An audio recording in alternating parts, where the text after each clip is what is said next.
সুজয় দা, প্রশ্নটা এটাই যে বিয়ের সময় কোন সময়টাকে গুরুত্বপূর্ণ হিসাবে ধরে?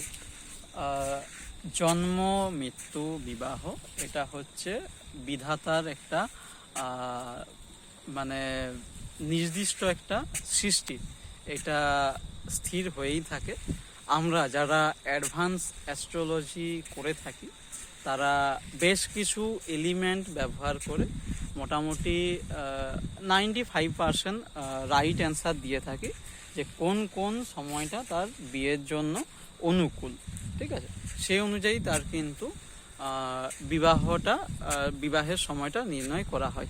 এখানে বলে রাখি, বিবাহ কারক গ্রহ বা বিবাহ নির্ণয়কারী ভাব যদি অনুকূল গ্রহের সহবাস্থান বা দৃষ্টিতে থাকে তাহলে তার বিয়েটা কিন্তু তাড়াতাড়ি হয়, স্মুথলি হয় এবং সামাজিকভাবে হয়।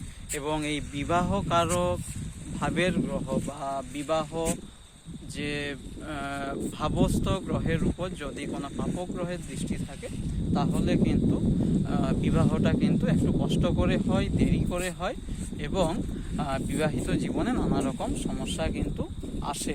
তো এটা মানে ঠিক করার জন্য শাস্ত্রীয় বিধান অনুযায়ী কিছু করণীয় রয়েছে, সেই পুজোগুলো করলে এই দোষ কিন্তু নিবারণ হয়ে যায়।